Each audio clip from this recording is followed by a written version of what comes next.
السلام عليكم ورحمة الله وبركاته. إن الحمد لله نحمده ونستعينه ونستغفره ونعوذ بالله من شرور أنفسنا ومن سيئات أعمالنا. من يهده الله فلا مضل له ومن يضلل فلا هادي له. أشهد أن لا إله إلا الله وحده لا شريك له وأشهد أن محمدا عبده ورسوله. اللهم صل وسلم على نبينا محمد وعلى آله وصحبه أجمعين. أما بعد، قال المؤلف رحمه الله عن أبي سروعة عقبة ابن الحارث رضي الله عنه قال: صليت وراء النبي صلى الله عليه وسلم بالمدينة العصر فسلم ثم قام مسرعا فتخطى رقاب الناس إلى بعد حجر نسائه ففزع الناس من سرعته فخرج عليهم فرأى أنهم قد عجبوا من سرعته قال: ذكرت شيئا من تبر عندنا فكرهت أن يحبسني فأمرت بقسمته. رواه البخاري. Kata Al-Imam An-Nawawi rahimahullah di dalam kitab di Riyadhus Salihin daripada Abi Sirwa'ah. Abi Sirwa'ah ataupun Abi Sarwa'ah, kedua-duanya boleh disebut, Abi Sirwa'ah ataupun Abi Sarwa'ah. Uqbah ibn al-Harith radhiyallahu anhu, kata beliau, iaitulah kata Uqbah ibn al-Harith, aku pernah salat di belakang Nabi Muhammad sallallahu alaihi wasallam di Madinah al-asra, yaknilah salat waktu asar. Fasallam, kemudian Nabi memberi salam, yakni tamat salat, habis dah salat. Thumma qama musri'an, kemudian tiba-tiba Nabi bangun dengan bergegas, Nabi bangun dengan bersegera. Fatakhatta riqaban nas, sehingga baginda melangkah bahu-bahu orang ramai. Kata para ulama, larangan melangkah bahu orang ramai sebelum salat. Sebahagian ulama kata larangan itu khas untuk khutbah Jumaat sahaja, tetapi sebahagian ulama yang lain berpandangan larangan itu larangan sebelum salat. Adapun selepas daripada salat tak ada larangan, kerana seseorang tak disuruh tunggu, tetap berada di tempat salat dia. Sekalipun disunatkan untuk dia berzikir dan berdoa kepada Allah Subhanahu wa taala, tetapi tidaklah perintah itu ilzam, bukan perintah yang ilzam, bukan semestinya. Kalau dia nak bangun pun boleh. Jadi tak ada larangan untuk kita melangkah orang selepas kita salat. Fatakhatta riqaban nas, lalu Nabi sallallahu alaihi wasallam melangkah orang ramai, melangkah bahu orang ramai, ila ba'di hujari nisaihi, Nabi menuju ke arah rumah sebahagian para isteri baginda Nabi sallallahu alaihi wasallam. Fafaza'an nasu min sur'atihi, lalu menyebabkan orang ramai terkejut dengan tergesanya Nabi Muhammad sallallahu alaihi wasallam. Fa kharaja alaihim, tak berapa lama selepas itu Nabi keluar. Nabi keluar kepada orang ramai. Fara'a, dan baginda melihat, annahum qad ajibu, bahawasanya mereka semua telah hairan. Kenapa Nabi sallallahu alaihi wasallam pada kali ini begitu tergesa-gesa?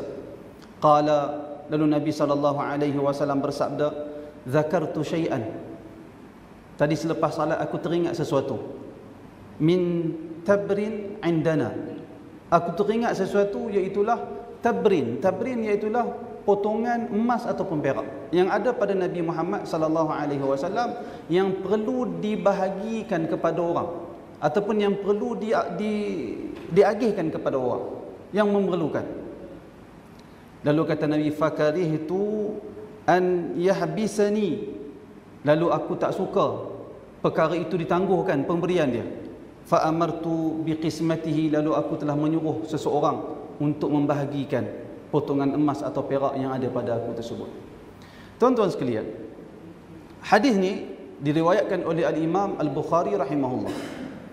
Hadis ni Al-Imam An-Nawawi letak di bawah bab tentang galakkan untuk bersegera melakukan kebaikan dan jangan teragak-agak untuk melakukan kebaikan. Dalam hadis ini menunjukkan bagaimana Nabi Muhammad sallallahu alaihi wasallam bila teringat sahaja ada perkara baik yang masih tertangguh, lalu baginda segera melakukan perkara yang baik tersebut. Segera, jangan tangguh lagi. Kerana perbuatan tangguh menyebabkan kita akan terluput melakukan kebaikan. Dalam semua urusan, kalau dalam perkara dunia kita biasanya kita tidak menangguh-nangguhkan sesuatu yang kita rasakan mendatangkan kebaikan kepada dunia kita, maka apatah lagi dalam urusan agama, dalam urusan akhirat, kita sepatutnya segera melakukan perkara yang mendatangkan kebaikan untuk akhirat kita. Syekh Muhammad Ibn Salih Al-Uthaymin rahimahullah ketika dia mensyarahkan hadis ni, dia sebut, dia kata di dalam hadis ni Nabi SAW menyebut bahawasanya zakartu syai'an min tabrin andana, aku teringat ada potongan emas ataupun perak yang ada bersama dengan aku. Kata Ibn Uthaymin, hadis ini menunjukkan Nabi SAW boleh terlupa seperti mana manusia biasa terlupa. Hadis ini menunjukkan Nabi SAW boleh terlupa seperti mana manusia juga terlupa. Ini kerana Nabi SAW kaghairihi minal bashar, sama seperti manusia yang lain, kerana baginda juga adalah manusia. Baginda boleh terlupa, baginda akan terlupa seperti mana orang lain terlupa. Wa idza kana an-nabiy sallallahu alaihi wasallam yansa ma kana ma'luman 'indahu min qabl fa innahu kadzalika min babil aula yajhalu ma lam yakun ma'luman 'indahu min qabl. Nabi sallallahu alaihi wasallam terlupa benda yang Nabi sallallahu alaihi wasallam boleh terlupa seperti mana manusia terlupa, kata Ibn Uthaymin. Hal ini seperti mana Allah Subhanahu wa taala berfirman, "Qul la aqulu lakum 'indi khaza'inullahi wa la a'lamul ghaib wa la aqulu lakum inni malak." Katakan wahai Muhammad, aku tidak katakan kepada kamu semua bahawasanya di sisi aku terdapat khaza'inullah, dan sesungguhnya aku tidak mengetahui perkara yang gaib. Nabi Muhammad kata, wala aqulu lakum inni malak, dan aku tidak katakan kepada kamu bahawasanya aku ini malaikat. Sebaliknya yang diperintahkan oleh Allah Subhanahu wa taala kepada Nabi sallallahu alaihi wasallam iaitulah menyampaikan ajaran Allah dan memberitahu kepada orang ramai bahawasanya Nabi sallallahu alaihi wasallam adalah manusia biasa sama seperti orang lain. Kerana itu Ibn Uthaymin ketika mensyarahkan hadis ni, dia kata berdasarkan hadis ini salah anggapan ataupun telah terseleweng sebahagian umat Islam yang mana mereka beranggapan Nabi sallallahu alaihi wasallam boleh menunaikan hajat mereka setelah baginda wafat. Mereka meminta kepada Nabi sallallahu alaihi wasallam. Kata Ibn Uthaymin, fa inna haula min a'da'ihi wa laysu min awliya'ih. Sesungguhnya orang-orang yang pergi ke kubur Nabi Muhammad sallallahu alaihi wasallam setelah baginda wafat, mereka itu dari kalangan musuh Nabi Muhammad, bukan dari kalangan wali-wali Nabi Muhammad, bukan dari kalangan pengikut-pengikut Nabi Muhammad sallallahu alaihi wasallam. Kata Ibn Uthaymin, li'annahu alaihi salatu wasalam law kana hayyan lastatabahum fa in tabu wa illa qatalahum. Kerana jika diandaikan Nabi Muhammad masih hidup, ada di kalangan orang Islam yang pergi ke kubur, minta ahli kubur memperkenankan hajat mereka, sudah tentulah Nabi akan memerintahkan mereka bertaubat. Jika mereka tak mau bertaubat, sudah tentu Nabi akan membunuh mereka. Kata Ibn Uthaymin, li'annahum musyrikun, kerana orang-orang yang pergi meminta kepada kubur, sama ada kubur para wali ataupun kubur para nabi, termasuk kubur Nabi Muhammad, mereka itu, kata Ibn Uthaymin, musyrikun, terdiri dari kalangan orang-orang yang mensyirikkan Allah Subhanahu wa taala. Fa innal insan la yajuzu an yad'u ghaira Allah azza wa jalla, kerana manusia tidak boleh meminta selain daripada Allah Subhanahu wa taala. La malakan muqarraban wala nabiyyan mursala, tidak boleh meminta kepada malaikat, tidak boleh juga meminta kepada nabi yang diutuskan. wa huwa alaihi salatu wasalam innama jaa li himayati tauhid wa tahqiqi ibadatillah. Sebaliknya Nabi sallallahu alaihi wasallam diutuskan oleh Allah untuk membawa tauhid dan untuk mempraktikkan ibadah kepada Allah Subhanahu wa taala, mentauhidkan Allah Subhanahu wa taala. Kemudian kata dia, fan nabi sallallahu alaihi wasallam la ya'lamul ghaiba, maka Nabi sallallahu alaihi wasallam tidak mengetahui perkara ghaib. Wa yansa ma kana qad alima min qabl, Nabi sallallahu alaihi wasallam boleh terlupa apa yang sebelum tu bagi dia ingat. Kerana baginda adalah manusia biasa. Wa yahtaju ila al-akli wa syurb, Nabi sallallahu alaihi wasallam memerlukan kepada makan dan minum. Wal libas, baginda memerlukan pakaian. Wal wiqayah minal a'da, baginda juga memerlukan perlindungan daripada musuh. Bahkan telah terdapat di dalam sirah yang menunjukkan Nabi sallallahu alaihi wasallam memakai baju besi untuk mempertahankan diri baginda di dalam peperangan. Maka Nabi memerlukan pakaian besi untuk melindung Nabi dari serangan musuh. Menunjukkan Nabi Muhammad manusia biasa seperti orang lain. Fahuwa ka ghairihi minal bashar, baginda sama sahaja seperti orang lain. Kesemua hukum hakam manusia, semua perkara yang berkaitan dengan manusia ada pada Nabi Muhammad sallallahu alaihi wasallam. Kerana itu Allah Subhanahu wa taala telah memerintahkan kepada Nabi. Kata Allah Subhanahu wa taala, "Qul innama ana basyarum mithlukum yuha ilayya annama ilahukum ilahu wahid." Katakan wahai Muhammad, hanya saja aku adalah seorang manusia seperti kamu semua. Yuha ilayya, yang diwahyukan kepada aku, annama ilahukum ilahu wahid, bahawasanya Tuhan kamu semua adalah Tuhan yang satu. Kalau ditanya kepada kita, apakah Nabi Muhammad sallallahu alaihi wasallam itu sama dengan kita, maka kita jawab dengan ayat ni. Ayat Al-Quran sendiri yang memberitahu bahawasanya Nabi Muhammad adalah basyarun, manusia seperti mana kita. Bahkan kalau kita tengok ayat ni tuan-tuan sekalian, sepatutnya dah cukup dengan disebut innama ana bashar, hanya saja aku ini tidak lain melainkan manusia, dah cukup lah. Tetapi selepas tu Allah Ta'ala berfirman lagi, mithlukum, seperti kamu. Dia datang dalam bentuk penegasan. Nabi tegaskan, aku manusia seperti kamu. Yang membezakan kita dengan Nabi iaitulah Ar-Risalah.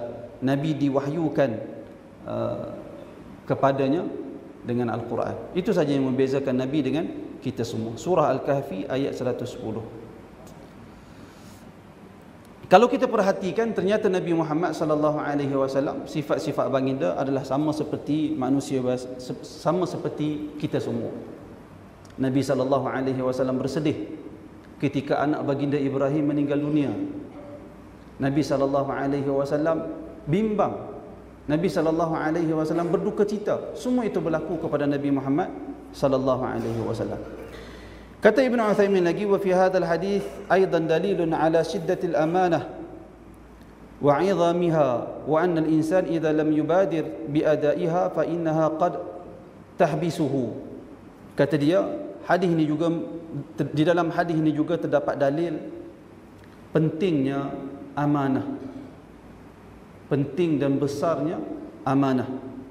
Sesungguhnya dan hendaklah setiap orang, kata Ibn Uthaymin, bersegera menunaikan amanah yang dipikulkan ke atasnya. Kerana kalau dia tangguh, barangkali dia akan tak tunaikan amanah tersebut. Walihada qala, kerana itu kata Nabi sallallahu alaihi wasallam, fakarihtu an yahbisani, maka aku tidak suka untuk amanah itu menghalang aku, ataupun aku tidak suka, aku terlupa melaksanakan amanah yang diberikan kepada aku.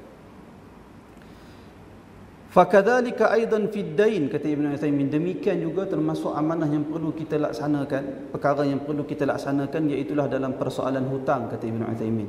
Yajib 'alal insan, wajib ke atas setiap manusia untuk bersegera biqada'i dainahu, maka hendaklah setiap orang bersegera menunaikan hutang dia. Idza kana halan, illa an yasmah lahu sahibud dain, melainkan orang yang tuan punya hutang tu memaafkan atau menghalalkan perkara itu kepada kita, maka tidak mengapa kita melewatkan. Sebahagian orang, kata Ibn Uthaymin ketika dia mensyarahkan hadis ni, sebahagian orang beranggapan hutang itu hanya dalam bentuk dia pinjam duit dekat orang ataupun dia beli sesuatu kepada orang kemudian bayar bertangguh. Dia faham itu saja hutang. Tetapi sebenarnya hutang lebih luas daripada itu lagi. Hutang lebih luas daripada perkara itu. Termasuk semua perkara yang dia perlu laksanakan. Termasuk semua perkara yang dia perlu laksanakan.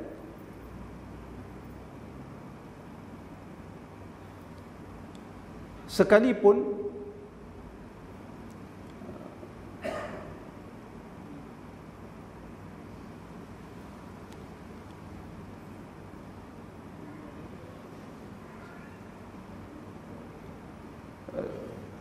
semua perkara yang kita perlu laksanakan, maka dia termasuk di dalam hutang yang perlu kita tunaikan. Kata Ibn Uthaymin, ma'al asaf al-an tajidu kathiran minan nas alaihi dain. Malangnya pada hari ini kita dapati ramai di kalangan orang manusia yang ada hutang, wa huwa qadir 'ala al-wafa, dia mampu untuk melansaikan hutang dia, akan tetapi dia menangguhkannya sehingga akhirnya dia tidak boleh melaksanakan hutangnya. Kemudian kata Ibn Uthaymin lagi, hadis ini terdapat juga dalil yang menunjukkan boleh mewakilkan seseorang dalam memberi pemberian. Kerana Nabi SAW di dalam hadis ini telah mengarahkan seseorang untuk memberikan pemberian kepada orang yang berhak, iaitulah tibrin tadi, potongan emas atau perak yang terdapat pada Nabi Muhammad SAW. Wa khulasa hadzal hadis wal muhim minhu, kesimpulan daripada hadis ini iaitulah wal mubadarah ila fi'lil khairat, iaitulah bersegera dalam melakukan perkara yang baik, wa adamut tahawun fi dhalika, dan jangan menganggap ringan perkara tersebut. Wa alam annaka idza awwadat nafsuka ataupun awwadta nafsaka ala tahawuni i'tadat alaih, hendaklah kamu ketahui bahawasanya apabila kamu membiasakan diri kamu dengan mengambil ringan perkara-perkara yang baik, i'tadat alaih, kamu akan terbiasa meninggalkan perkara-perkara yang baik. Perkataan Ibn Uthaymin ini tepat. Kalau kita tengok contoh yang mudah, kalau kita menunaikan salat sunat rawatib, kalau kita ambil ringan dalam bab salat sunat rawatib, akhirnya kita tak buat salat sunat rawatib. Contoh selepas salat zuhur, kita kata, hari ni tak sempat nak salat sunat, tak apalah, nanti ada kelapangan baru aku buat. Kalau kita ajak diri kita sedemikian, tuan-tuan akan tengok kita tak akan buat salat sunat rawatib. Percayalah. Melainkan kita kena berazam untuk buat setakat yang kita mampu, baru kita boleh jaga salat sunat rawatib. Kalau tak, kita tak akan mampu untuk laksanakan salat sunat rawatib. Baik, hadis yang berikutnya, an Jabir radhiyallahu anhu qala, daripada Jabir radhiyallahu anhu katanya, qala rajulun lin nabiy sallallahu alaihi wasallam, berkata seorang lelaki kepada Nabi sallallahu alaihi wasallam, yauma Uhudin, pada hari Uhud, yakni pada hari peperangan Uhud, ara'aita in qultu fa aina ana, ara'aita in qutiltu, ara'aita in qutiltu fa aina ana, wahai Rasulullah, jika aku terbunuh di dalam medan Uhud ini, di mana tempat aku? Kata lelaki itu. Qala, kata Nabi sallallahu alaihi wasallam, fil jannah, di dalam syurga. Fa alqa tamaratin kunna fi yadihi, lalu lelaki tersebut bila dengar Nabi Muhammad kata bila dia terbunuh dalam peperangan Uhud, dia akan masuk dalam syurga, dengan segera dia melemparkan beberapa biji tamar yang ada di dalam tangan dia. Summa qatal, kemudian dia berperang, hatta qutil, sehinggalah dia terbunuh.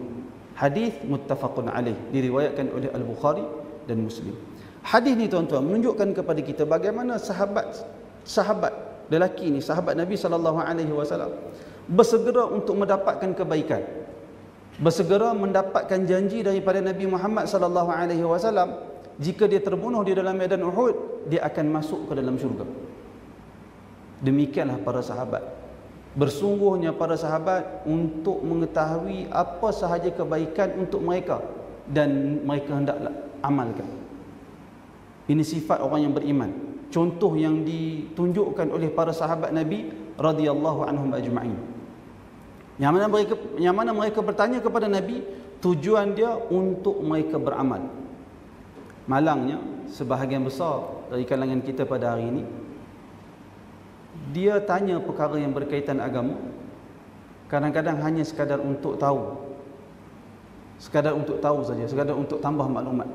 Lebih malang lagi apabila ada sebahagian daripada kita, dia belajar agama untuk dia bertengkar dengan orang lain, supaya orang lain kata dia orang alim, supaya dia boleh mengalahkan hujah lawan dia, supaya dia boleh mematahkan hujah lawan dia. Maka dah tentu sikap yang sebegini merupakan sikap yang tidak disuruh di dalam agama.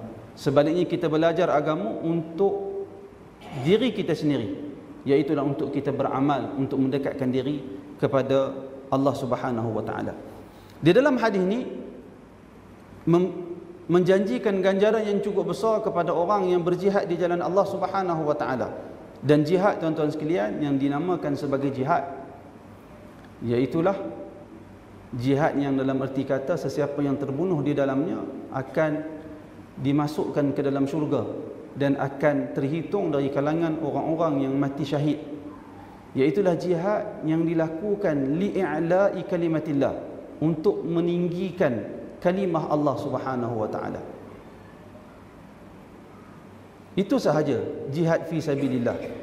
Adapun seseorang jika dia berjihad kerana kaum ataupun kerana nak tunjuk yang dia berani, supaya orang memuji dia, sekalipun dia berjihad berlawan dengan orang yang memerangi Islam, maka orang yang seperti ini tidak terhitung dari kalangan orang yang mati syahid. Kata Ibn Uthaymin, kita tengok perkataan Ibn Uthaymin terhadap hadis ini. Dia kata, wa fi hadha, pada hadis ini, dalilun ala hirsis sahabati radhiyallahu anhum. Dalam hadis ini terdapat bukti bagaimana bersungguhnya para sahabat ala ma'rifatil umur, untuk mengetahui perkara-perkara agama mereka. Lianna hadzal rajul sa'ala an-nabi, kerana lelaki tadi telah bertanya kepada Nabi sallallahu alaihi wasallam, wa kana hadza min 'adatihim annahum la yafutuna al-fursah hatta yas'aluna an-nabi li'annahum yastafiduna min hadza 'ilman wa 'amala. Para sahabat tidak akan mensia-siakan peluang yang ada pada mereka untuk bertanyakan perkara yang berkaitan dengan mereka kepada Nabi sallallahu alaihi wasallam. Fa innal 'alim bisyari'ah qad manna Allahu 'alaihi bil 'ilm thumma idza 'amila bihi fa hadhihi minnah ukhra. Kerana seseorang apabila Allah Subhanahu wa taala telah mengurniakan kepada dia ilmu, maka ia merupakan satu anugerah yang besar daripada Allah Subhanahu wa taala. Kemudian dah dia berilmu, kalau dia beramal pula dengan ilmu yang dia ada, maka ia merupakan anugerah yang besar yang satu lagi. Sebab tu para sahabat dia bertanya. Kalau mereka tak tahu, mereka bertanya kepada Nabi. Mereka nak tahu perkara-perkara yang berkaitan dengan agama untuk mereka beramal. Bi khilafi ma alaihi kathirun minan nasil yawm. Berbeza dengan ramai orang pada hari ini, kata Ibn Uthaymin. Fa innahum yas'aluna 'anil ahkam asy-syar'iyyah. Mereka bertanya tentang hukum hakam syarak. Idza alimu, apabila mereka mengetahui biha, tentang hukum hakam tersebut, tarakuha, mereka meninggalkan hukum hakam tersebut, tak diamalkan. Kalau kita tanya kepada diri kita, berapa banyak perkara hukum hakam syarak yang kita tahu, tetapi berapa banyak pula daripada hukum hakam yang kita tahu itu kita amalkan? Kebanyakannya kita tidak amalkan. Kemudian kata Ibn Uthaymin, wa man taraka al-amal ba'da ilmihi bihi fa innal jahil khairun minhu. Sesiapa yang tidak beramal setelah dia mengetahui maka sesungguhnya orang yang jahil lebih baik daripada dia. Sesiapa yang meninggalkan beramal setelah mengetahui, maka seorang jahil lebih baik daripada dia. Fa idza qala qailun, apabila seseorang bertanya, law ra'ayna rijalan yuqatiluna wa yaquluna nahnu nuqatil lil Islam. Kalau ada orang tanya kepada kita tentang beberapa orang yang berperang dan mereka berkata kami berperang kerana mempertahankan agama Islam, thumma qutila ahadun minhum, kemudian salah seorang daripada mereka terbunuh, fahal nashhadu lahu bi annahu syahid, apakah kita boleh bersaksikan orang yang terbunuh itu seorang yang mati syahid? Ibn Uthaymin dia buat satu persoalan, dia lontarkan satu persoalan. Katalah ada sekumpulan orang pergi medan peperangan. Mereka kata peperangan ni kami memerangi musuh Islam. Lalu mereka pergi perang. Salah seorang dari kalangan mereka terbunuh dalam peperangan tersebut. Kata Ibn Uthaymin, boleh tak kita kata yang terbunuh itu syahid, seorang yang syahid? Boleh tak? Sehingga kita kata, oh, fulan itu syahid, fulan itu syahid. Boleh tak kita kata sedemikian? Ini penting kerana perkara ini berlaku dalam masyarakat kita. Anak syurga, ini apa, macam-macam. Ahli syurga, anak syurga, macam-macam perkataan. Sedangkan kita maksudkan kepada orang tertentu. Boleh ke tak boleh? Tengok apa kata Ibn Uthaymin. Kata dia, fal jawab la, jawapan dia tak boleh. Orang yang telah menyertai medan peperangan, terbunuh dalam medan peperangan, pada zahirnya mempertahankan agama. Ibn Uthaymin kata, la, tak boleh kita kata dia mati syahid. Tak boleh. Kerana syahid atau tidak seseorang bergantung kepada niat dia. Ada tak orang menyertai peperangan bersama dengan Nabi SAW tetapi dia tidak mati syahid? Ada tak? Ada. Sabit di dalam hadis beberapa orang lelaki yang mana mereka tidak mati syahid dinafikan oleh Nabi SAW. Sebaliknya dia berperang kerana nak tunjuk kepada orang ramai dia seorang yang berani. Nabi kata dia tak mati syahid. Kita tak boleh kata orang tu ahli syurga, kita maksudkan kepada orang tertentu. Tak boleh. Kerana urusan syurga dan neraka adalah urusan Allah Subhanahu wa ta'ala. Ini satu perkara yang penting untuk kita semua tahu. Sama juga dalam isu kanak-kanak yang mati, siapa-siapa pun. Kita boleh jawab secara umum, sesiapa yang mati di medan peperangan mempertahankan agama Islam, dia mati syahid. Boleh. Kanak-kanak Islam yang mati sebelum baligh, anak orang Islam yang mati sebelum baligh, dia ahli syurga. Boleh. Tapi kita tak boleh kata fulan bin fulan menyertai peperangan, dia mati syahid, kita tunjuk orang tu, kita masukkan orang tertentu. Tak boleh. Kerana kita tak tahu apa yang ada dalam niat dia. Tetapi kita perlu berharap mudah-mudahan dia syahid. Itu tak apa. Sama dengan seorang budak, kanak-kanak yang belum baligh mati, sama ada disebabkan kebakaran, lemas, kemalangan dan seumpamanya, kita tak boleh kata budak tu syurga. Tak boleh. Kerana yang jaminan syurga budak-budak yang mati belum baligh iaitulah anak orang Islam. Kita tak tahu hakikat setiap perkara, kita tak tahu. Kita boleh kata mudah-mudahan budak yang mati itu dari kalangan budak-budak yang masuk syurga. Itu boleh. Ini satu perkara yang perlu, dia termasuk dalam perkara yang dakik, perkara yang terperinci, yang kadang-kadang kita bila tak berhati-hati, kita akan buat satu perkara yang salah sehingga kita mengambil tugas Allah Subhanahu wa ta'ala. Apa maksud kita mengambil tugas Allah Subhanahu wa ta'ala? Iaitulah kita memastikan syurga kepada seseorang, kepada budak fulan, kepada orang fulan. Itu tak boleh. Dalam masa yang sama, kita perlu mengharapkan kebaikan kepada semua orang Islam.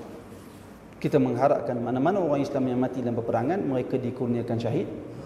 Dan kita amat-amat mengharapkan kanak-kanak yang mati sebelum mereka baligh, mereka dari kalangan anak orang Islam, mereka terdiri dari kalangan ahli syurga.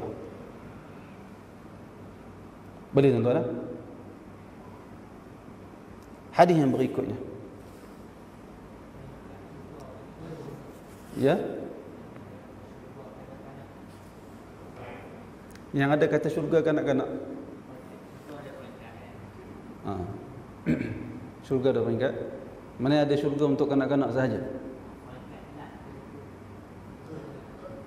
Dia, isu dia, para ulama ahli sunnah bersepakat mengatakan anak-anak orang Islam yang mati sebelum balik, mereka dari kalangan ahli syurga, kerana mereka Muslim. Anak orang Islam dihukumkan sebagai Muslim. Muslim anak orang Islam umur 10 tahun. Muslim tak Muslim anak kita? Muslim. Dia mati ketika dia berumur 10 tahun. Ada dosa? Tak ada. Dia ahli syurga. Secara umum. Tapi kita tak boleh katalah dia siapa-siapa dia ada anak dia belum balik 10 tahun mati. Dia kata anak aku ahli syurga. Tak boleh, dia tak tentu. Tak boleh cakap macam tu kerana dia telah pastikan individu, tak boleh. Kaedah umum boleh. Kemudian para ulama berbeza pandangan tentang anak orang kafir masuk syurga ataupun tidak. Pandangan yang lebih kuat wallahu taala alam, anak orang kafir termasuk dari kalangan orang-orang yang mereka sekali ni, anak orang kafir yang mati sebelum balik, orang yang gila, tak sampai hidayah, ataupun orang yang tak sampai hidayah, atau orang yang pekak dan buta. Mereka ni pandangan yang lebih kuat, mereka di akhirat akan diuji. Kerana ada hadis yang menyebut perkara itu.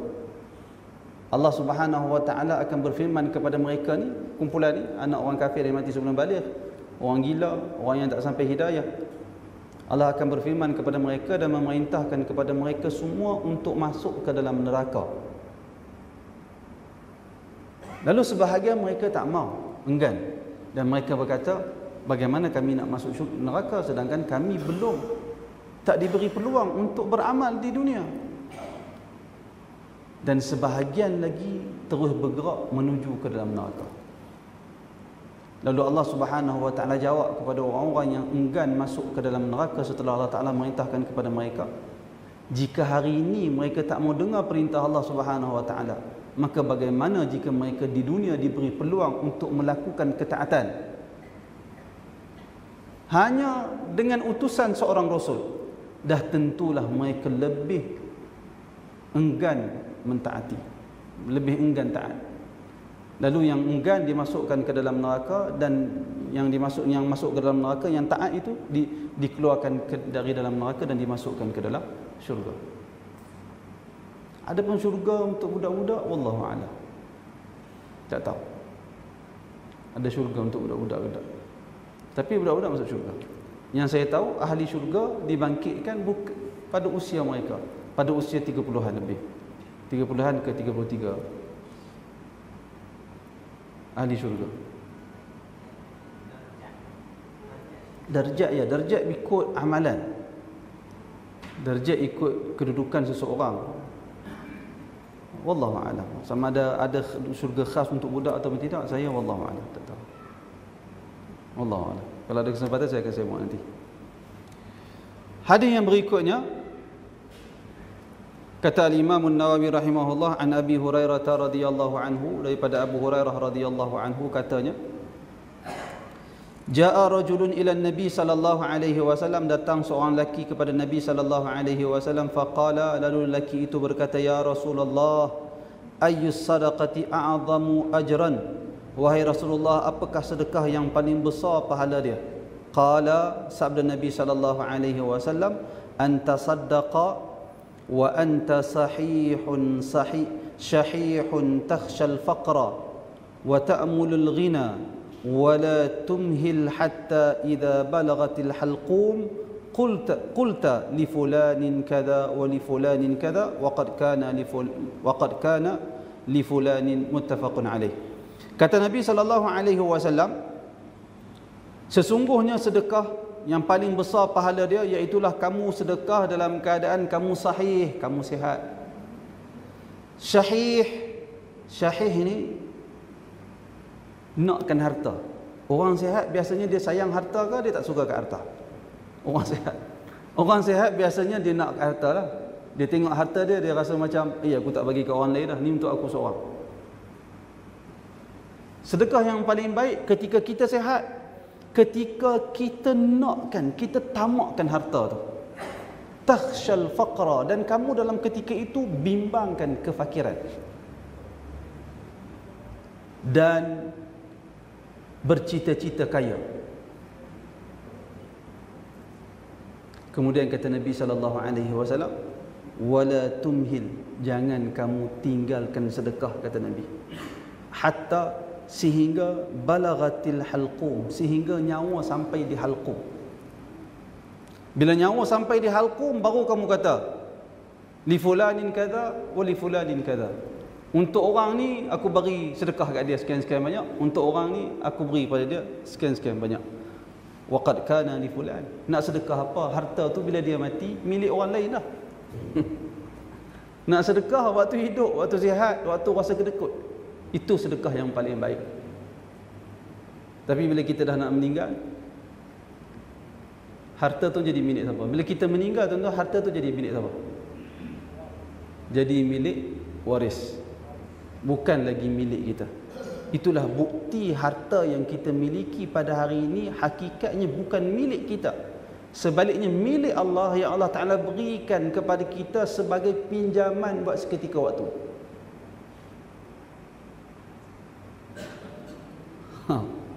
Kita kena tahu kau tu. Kita rasa bila kita buat kerja pada hari ini, kita dapat harta, kita rasa harta tu milik kita kan? Betul lah milik kita kerana kita yang berusaha memperolehinya. Tapi sebenarnya milik itu hanya tapi sebenarnya harta itu adalah pinjaman dari Allah Subhanahu Wa Ta'ala. Bahkan cuba tuan-tuan bayangkan, harta kita tak boleh wasiat lebih daripada 1/3. Cuba fikirkan. Sedangkan harta kita, tapi agama kata tak boleh wasiat lebih daripada 1/3. Bila datang perintah Allah, tak boleh. Kerana harta itu milik Allah sebenarnya, bukan milik kita. Sehingga sedemikian. Bahkan bila kita mati, harta itu menjadi milik waris kita. Sehingga para ulama sebut, orang yang sakit takutkan mati, kalau dia sedekahkan semua harta dia, tak dilaksanakan, melainkan 1/3 saja. Dia confirm dah sakit ni, confirm mati, tapi dia boleh cakap lagi. Lalu dia kata, aku sedekahkan semua harta aku untuk agama. Waris tak sikit pun tak ada, dia kata. Dia pernah nak kaya, pergi cari sendiri, dia kata. Kata para ulama, tak dilaksanakan. Kalau sakit dia tu pasti dia tahu akan membawa kepada mati. Tak dilaksanakan. Melainkan 1/3 saja, dia ambil hukum wasiat. Selebihnya mesti dikembalikan kepada ahli waris. Melainkan semua ahli waris setuju, dah ayah kami cakap sedemikian, tak apalah, kami tak mau ambil sikit pun, sedekah semua. Itu tak apa.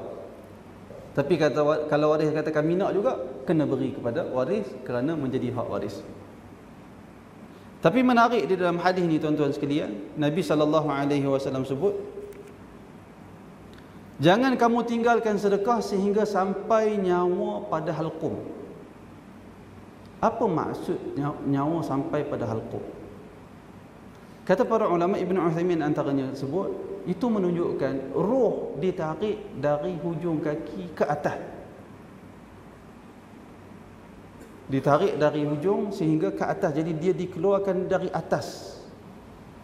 Jadi kalau kita sebut tentang jasad kita ni, yang mula-mula akan kehilangan roh ataupun yang mula-mula akan mati adalah kaki.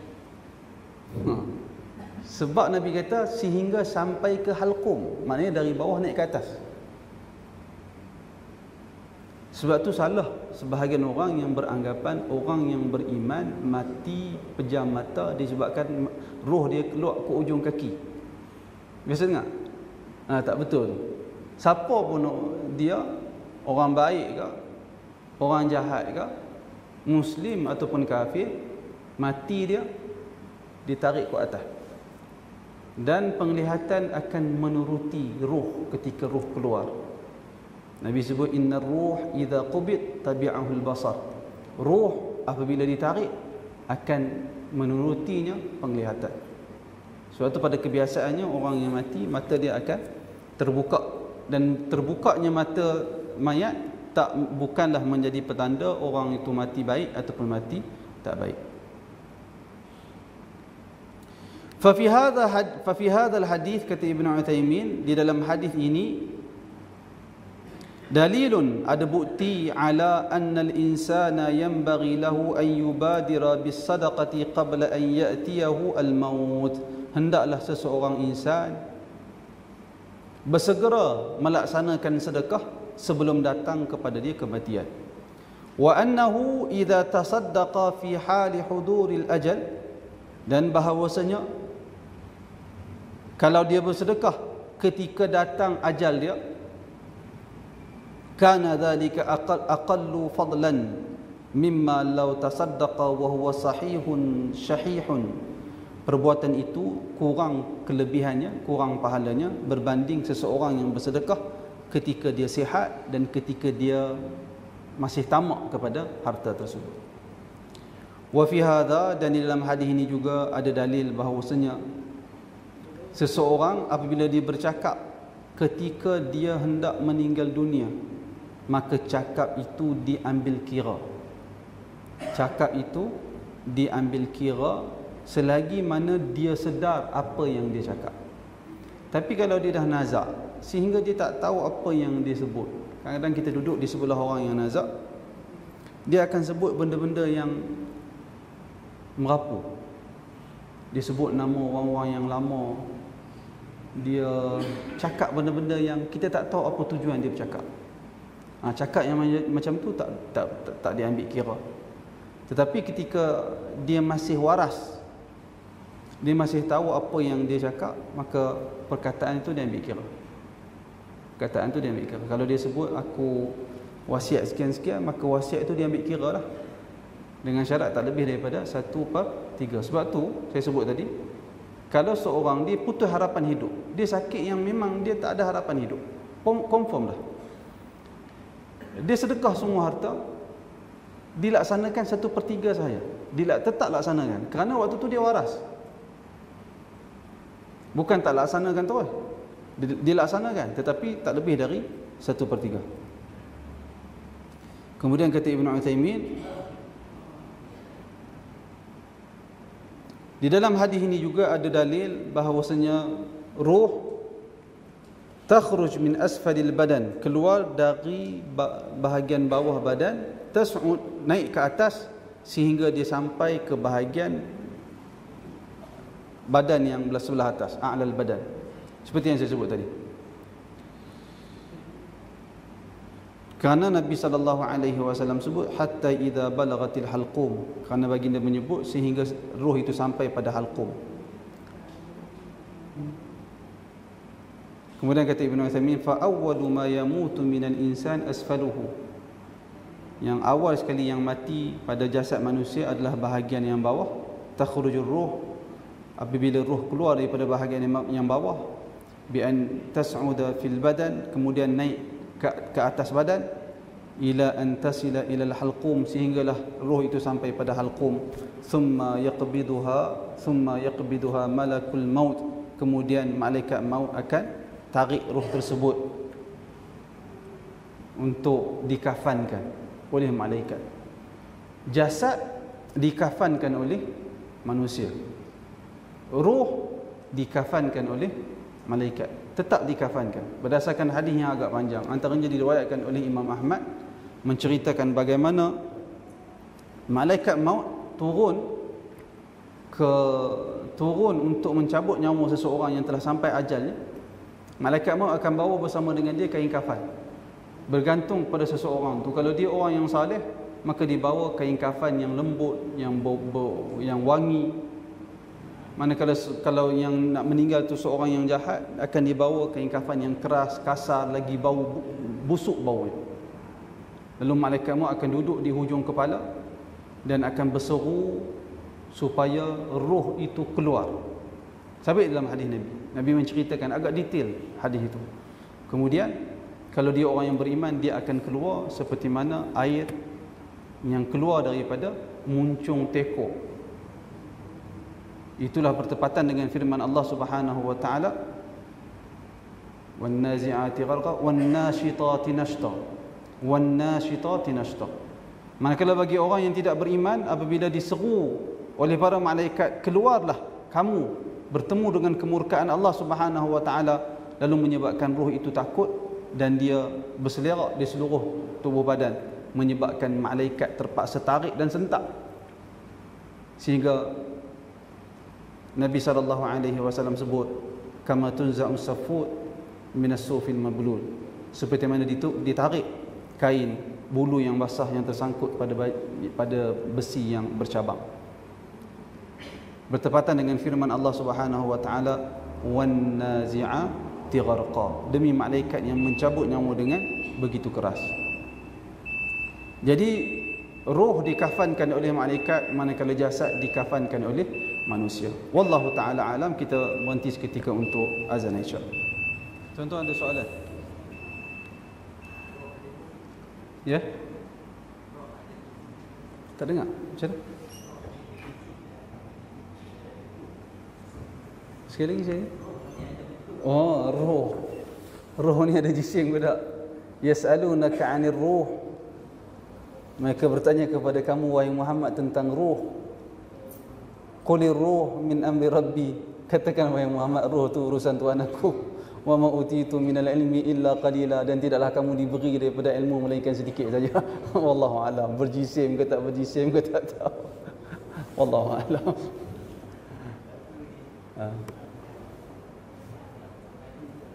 Nabi okey, bagi orang yang berpulang ziarah makam Nabi,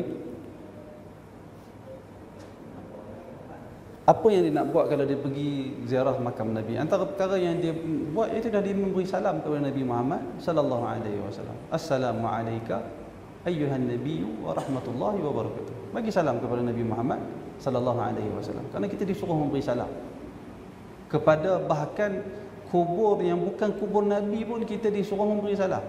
Assalamualaikum ya ahlad diyari minal muslimin, antumus sabiqun wa nahnu lahiqun, nas'alullaha lana wa lakumul afiyah. Disuruh memberi salam. Bahkan lafaz salam itu bila kita ziarah kubur menunjukkan ahli kubur tu dengar salam kita. Betul? Kerana ganti nama yang disebut iaitu Assalamualaikum, keselamatan ke atas kamu. Ganti nama kedua. Kalau tak dengar Assalamualaikum apa? Mestilah Assalamu ala ahli al-qubur. Kalau tak dengar.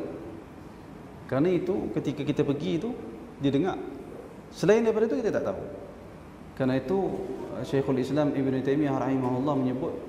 Dan tentang soalan tadi, ketika kita pergi ziarah makam Rasulullah, kita bagi salam kepada Rasulullah, Rasulullah dengar salam kita ketika ziarah itu. Adapun selain daripada itu tak. Kerana itu Syekhul Islam Ibn Taymiyah rahimahullah menyebut, innal mayyita, sesungguhnya mayat, yasma'u kalamil hayy, mendengar perkataan orang yang hidup, fil jumlah. Fil jumlah tu wallahu taala alam, iaitulah pada tempat-tempat yang sabit di dalam hadis mereka dengar. Mereka dengar. Ketika orang ziarah, mereka dengar. Selepas pada tu tak ada dalil yang menunjukkan mereka dengar, maka kita serahkan perkara itu kepada Allah Subhanahu wa taala. Asal hukum ahli kubur dia tak dengar percakapan orang hidup. Bila ada dalil yang menunjukkan mereka dengar, antaranya ketika kita memberi salam, mereka dengar. Kemudian apabila setelah habis kebumikan jenazah, kita balik, ketika itu mereka mendengar bunyi kasut tapak kaki orang yang meninggalkan mereka. Itu mereka dengar. Selain daripada itu hadis tak sebut. Maka asalnya mereka tak dengar. Kita tak boleh kata maknanya waktu kami duduk kat kubur kami cakap, orang tua kami dengar. Tak, Quran tak sebut, hadis tak sebut. Kerana hukum asal orang yang telah mati terputus hubungan dia dengan orang yang hidup. maka mereka tak dengar apa-apa percakapan orang hidup, melainkan pada keadaan yang hadis bagi tahu mereka dengar, maka kita kata mereka dengar. Selain daripada itu mereka tak dengar. Wallahu a'lam. Ada soalan lain?